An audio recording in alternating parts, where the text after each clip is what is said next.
प्रणाली पोर्टफोलियो प्रणाली, विभाग विभाजन प्रणाली। इससे आशय है कि मुख्य कार्यपालिका की ओर से किसी सदस्य को विभाग का प्रभारी बना दिया जाए। यह प्रभारी ही मुख्य कार्यपालिका की ओर से विभाग संबंधी आदेश जारी करता है। इसी प्रणाली से विभाग का मंत्रालय संबंधी अवधारणा का जन्म हुआ। भारत में पोर्टफोलियो प्रणाली सर्वप्रथम लॉर्ड कैनिंग ने 1859 में लागू की थी। भारतीय संविधान के अनुच्छेद 77 में केंद्र से पोर्टफोलियो प्रणाली का आधार प्रस्तुत करता है। इस अनुच्छेद के तहत राष्ट्रपति को सरकारी कामकाज की सुविधा और उसकी मंत्रियों को सौंपने संबंधी नियम आदि बनाने का अधिकार दिया गया है। अतः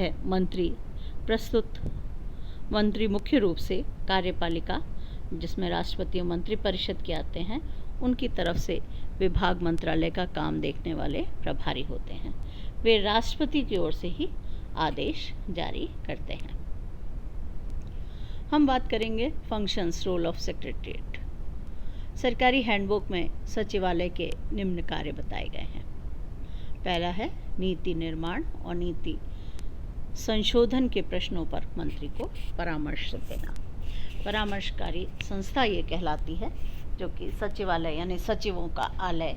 तो ये सचिव मिल करके मंत्रियों को नीति निर्माण के संबंध में परामर्श सहायता देते हैं।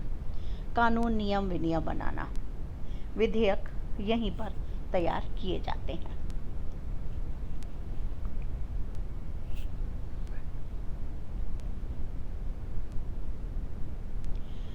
तीसरी बात करते हैं क्षेत्रीय कार्यक्रम और योजनाएं तैयार करना। चौथा, मंत्रालय विभाग के संबंध में बजट बनाना और उसके माध्यम से आय व्यय का नियंत्रण रखना।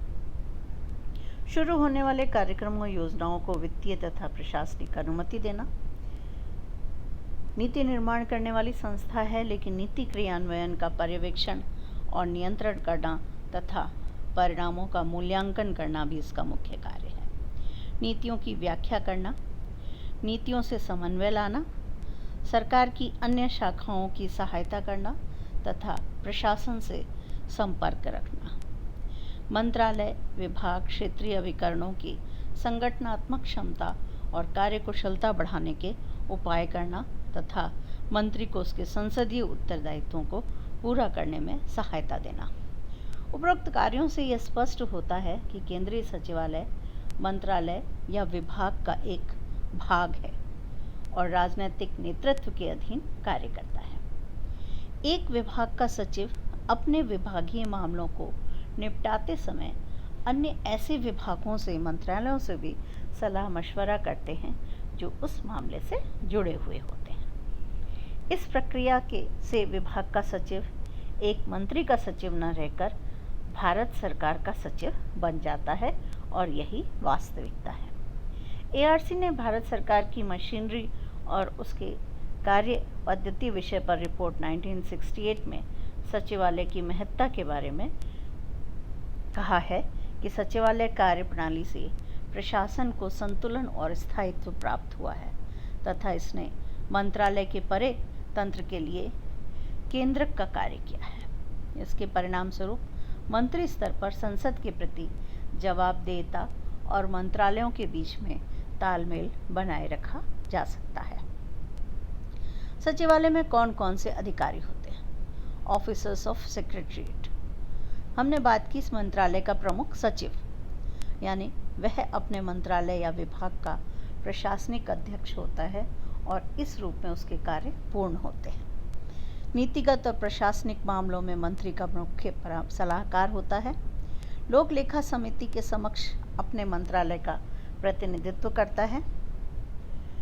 निष्पादक विभाग के प्रस्तावों पर विचार करता है और उन्हें स्वीकृत, अस्वीकृत या संशोधित करने का कार्य होता है।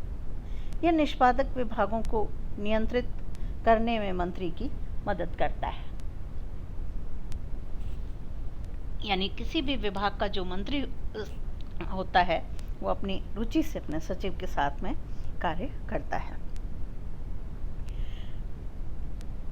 सरकारी तंत्र के पुनर्गठन से संबंधित गोपाल स्वामी अयंगर की रिपोर्ट 1949 में कहा गया कि सचिव सरकारी तंत्र के पुनर्गठन के संबंध में फाइलों के दैनिक निपटाने में नहीं लगा रहना चाहिए, अपितु उसे पूरे परिदृश्य को ध्यान में रखते हुए अपने प्रभार फाइलों के दैनिक निपटारे से जुड़ी हुई संबंधित सरकारी समस्याओं का आकलन कर कार्य की योजना बनानी चाहिए। भारत सरकार की मशीनरी और कार्य पद्धति से संबंधित प्रशासनिक सुधार आयोग की रिपोर्ट के अनुसार सचिव की भूमिका एक समन्वयक, नीति निर्देशक, समीक्षक और मूल्यांकन कर्ता की होनी चाहिए। दूसरे स्तर पर आता है अवर सचिव या अतिरिक्त सचिव। यह मंत्रालय के एक से अधिक विभाग होते हैं। जब मंत्रालय में एक से अधिक विभाग होते हैं तो सामान्यतया इसके लिए अतिरिक्त सचिव रखा जाता है। यह सचिव की तुलना में मामूली से कम दर्जे का होता है। कभी कभी इसे विभाग के स्कंद के प्रभारी के रूप में भी रखा जाता है। संयुक्त सचिव यह अपर सचिव से दर्जे और वेतन में नीचा होता है। यह सामान्य रूप से स्कंद का प्रभारी होता है और अवर सचिव भी यदि किसी स्कंद का प्रभारी है तो दोनों के स्तर में अंतर बहुत कम होता है। केंद्र सरकार के पुनर्गठन पर विचार करने वाली कमेटी में यह उल्लेख किया गया कि अवर सचिव और संयुक्त सचिवों को न ही सस्ता सचिव और न ही अधिक खर्चीला उपसचिव होना चाहिए। उपसचिव प्रभाग के प्रभारी के रूप में उपसचिव अपने प्रभाग से संबंधित समस्त कार्यों को निपटाता है।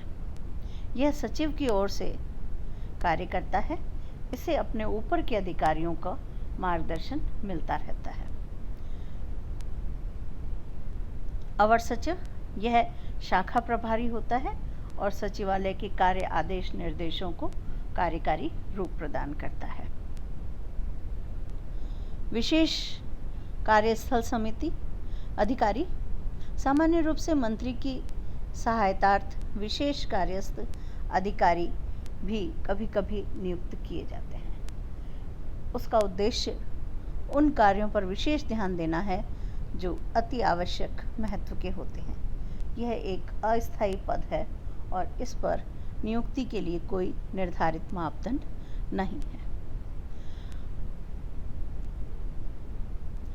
उक्त सभी पदों की जो चयन प्रणाली की हम बात करें तो पदावधि प्रणाली से उक्त सभी पदों को भारत के लिए वरिष्ठ चयन मंडल, संस्थापना मंडल, संयुक्त सचिव और इससे ऊपर के पदों पर नियुक्ति की सिफारिश करता है, जबकि CEB, SSB संयुक्त सचिव तथा इससे नियुक्ति की सिफारिश करता है, जबकि CEB केंद्रीय समस्या स्थापना मंडल अवर सचिव और संयुक्त सचिव के बीच के पदों को भरने की सिफारिश करता है। इन दोनों बोर्डों की अनुशंसाओं पर अंतिम स्वीकृति मंत्रिमंडलीय नियुक्ति समिति से सिफारिश होकर के प्रधानमंत्री के द्वारा संशोधित की जाती है।